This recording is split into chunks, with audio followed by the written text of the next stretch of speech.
Segunda Guerra Mundial foi um conflito tão grande, tão extenso, que você tem muitas ações, muitos fatos, muitas questões que você vai estudar Segunda Guerra Mundial a sua vida toda e não vai conseguir encontrar tudo. E eu encontrei uma história de um contratorpedeiro americano chamado USS Aaron Ward, que eu achei que vale a pena a gente trazer aqui para vocês, tá? Esse contratorpedeiro Aaron Ward foi um contra-almirante da Guerra Hispano-Americana, e esse foi o terceiro navio da Marinha com esse nome, e ele foi lançado em maio de 44, e apesar dele ser um contratorpedeiro, ele ficou designado como um lançador de minas, ali em julho. Fizeram umas pequenas modificações naquilo que era necessário, pegaram o menino e, pum, Teatro do Pacífico. Zarparam com ele. Ele deu suporte ao desembarque de tropas em Okinawa, também passeou ali em Saipan, nas Marianas, e no fim de abril de 45 ele retornou para a região de Okinawa como parte, né, das estações de radar contra os ataques aéreos. Né? Você tem uma série de navios com seus radares funcionando em pontos específicos para tentar ter uma informação mais clara de quando você está recebendo ataques aéreos ou não. E ali no finalzinho de abril, comecinho de maio, até ali o dia 3, o tempo ficou fechadão, não tinha como ter muito ataque aéreo, não tinha teto de voo. Mas no dia 3 de maio o tempo melhorou, o tempo abriu e os japoneses vieram para cima. Tá? Não podia perder a oportunidade, né? Não podia perder a oportunidade e foram para cima da frota que estava ali em volta de Okinawa. Por que essa história é importante? Porque esse navio, vocês vão ver durante a história, ele recebeu muitos impactos diretos de kamikaze. Eu estou falando de um contratorpedeiro. Né? É um navio relativamente pequeno. Não é um grande cruzador, um grande encouraçado. E a história dele é ele sobreviver a tudo que eu vou contar para vocês agora, tá? Então, em 3 de maio, o tempo melhorou. Começaram os ataques novamente sobre toda a frota estacionada ali em volta de Okinawa. E 2 aeronaves japonesas se voltaram contra o Aaron Ward. Já, entenda, todo mundo ali já como kamikaze, tá? Não era realmente não era só bombardear, suicida, né? Não era só bombardear. 2 aeronaves japonesas se voltaram contra o Ward. O Ward abriu fogo com as suas antiaéreas, mais ou menos, quando os aviões estavam a mais ou menos 6 mil metros de distância, e conseguiu atingir os 2 aviões e não permitir que eles ultrapassassem. Então, o primeiro caiu a mais ou menos 100 metros do navio, e o segundo, a mais ou menos 1.000 metros do navio, ele foi atingido e caiu no mar. Então, são 2 ataques kamikazes iniciais que o Ward conseguiu evitar que o atingisse. Alguns minutos depois, um terceiro kamikaze veio pela popa e atacou o Ward. Tá? E apesar de todo o trabalho das antiaéreas, eles não conseguiram impedir que esse kamikaze os atingisse. Mas o kamikaze soltou, liberou a bomba que estava na sua barriga, e também atingiu o navio. Tá? Então a bomba quebrou o casco abaixo da linha d'água, explodiu na sala de máquinas, e o avião atingiu a superestrutura do navio, espalhou fogo, saiu fudendo com tudo naquele pequeno contratorpedeiro. Embaixo, a bomba ela inundou o motor, né? A explosão da bomba causou inundação do motor, rompeu o tanque de combustível, incendiou o óleo, cortou as conexões de direção do leme com a ponte de comando e emperrou o leme naquele momento todo à esquerda, e a velocidade caiu para 20 nós. Tá? Então foi um belo de um estrago inicial. Então nós temos 3 kamikazes que atacaram o Ward e um que teve sucesso, um passou. Durante os próximos 20 minutos eles tiveram um pouco de sorte porque nenhum ataque aconteceu sobre o Ward e a tripulação está lá, apagando incêndio, reparação de danos, conseguiram reparar o controle do Neme, mas a manobrabilidade dele ficou ainda restrita. Ele não voltou a ter total manobrabilidade. Em volta do Aaron Ward, as outras embarcações estavam também sofrendo ataque de kamikazes. O USS Little que também um pequeno contratorpedeiro, foi atingido por 5 kamikazes e afundou. Mais 2 navios de desembarque também afundados pelos kamikazes. Então o pau está torando em volta deles.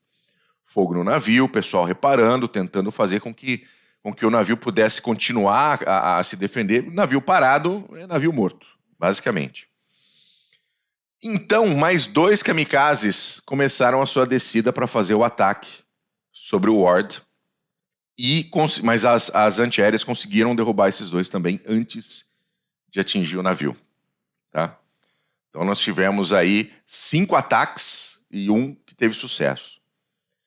Aí temos mais 2 kamikazes atacando o Ward. Você imagina que é chegando, vem outro, e as antiaéreas ali ficando com a barra de tiro vermelha já.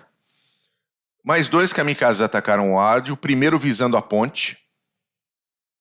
Ele foi acertado pelas antiaéreas no meio do caminho e o avião acabou forçado em direção à parte posterior do navio, acertando a este bordo, a parte da popa. Tá? Então esse, apesar de não ter acertado a ponte de comando como ele queria, ele acabou acertando efetivamente o navio a este bordo. Então são 6 ataques e 2 kamikazes que passaram. O segundo veio a bombordo e bateu direto no convés principal. E antes conseguiu lançar a bomba. Então ele caiu no convés principal, a bomba bateu na parte dianteira do navio e explodiu também. Então são 7 ataques. Caralho. E mais 3 kamikazes que passaram. Tá? Aí mais um kamikaze que não tinha sido avistado, porque você imagina, tá todo mundo tentando pegar o que dá para pegar. E teve um que não foi avistado, então ele veio absolutamente sem qualquer oposição, atingiu a antepara do convés do navio, causou uma porrada de incêndio. Então você imagina como que não deve estar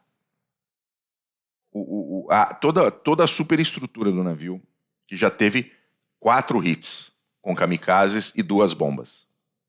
Tá? Então são 8 ataques e 4 ataques que passaram.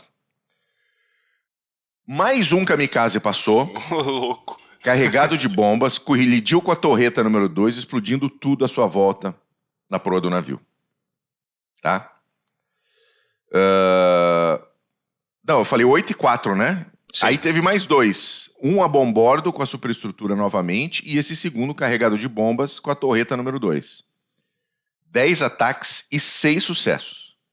Então você está vendo 6 aviões que também despejaram suas bombas, carregados de combustível, que acertaram o USS Aaron Ward, e ele continua flutuando. Caramba! Mais chato de afundar que o Bismarck, esse negócio tá louco. Vocês provavelmente estão vendo aí já as fotinhos do Aaron Ward, na situação que ele ficou, o antes e o depois. Durante a noite, aí os ataques cessaram, e durante a noite a tripulação lutou para conseguir salvar o que sobrou do navio. E aproximadamente às 9 da noite, o USS Shannon rebocou o Aaron Ward.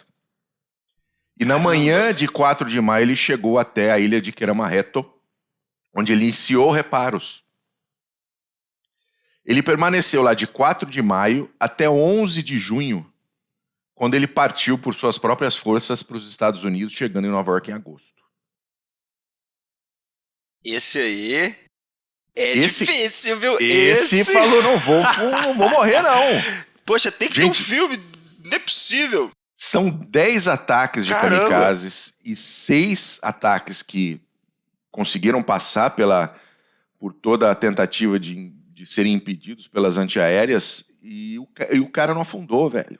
Ele se recusou a afundar. Teve navio que afundou por muito menos. Muito menos. Muito menos. Tem embarcação contemporânea que já afundou no porto, né? Parada. É verdade. Quanto mais em combate. É verdade. Já tivemos embarcações aqui na América do Sul, aqui não sei onde aí, Brasil, Argentina, que afundou docado. Ô, louco. E ele chegou em Nova York em agosto e ele foi vendido para sucata em 46, afinal a guerra já tinha acabado. E os Estados Unidos tinham 1 zilhão de embarcações naquele pós-guerra e obviamente naquele momento não eram necessários, mas de qualquer maneira, o Aaron Ward recebeu a Presidential Unit Citation por seus serviços durante a SGM. Caso, meu amigo, você não saiba o que é a Presidential Unit Citation, se você já assistiu Band of Brothers, você sabe que a 101 recebeu a sua Presidential Unit Citation, aquela ribbon azul que fica no alto e que eles recebem depois do desembarque da Normandia.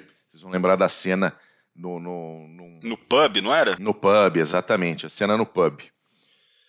Ele foi vendido, então, para Socata em 46, mas a sua âncora está em exibição na cidade de Elgin, em Illinois, como recordação da sua extrema vontade de se manter vivo e flutuando. Esse foi enjoado mesmo. Cara, esse foi enjoadão. USS Aaron Ward.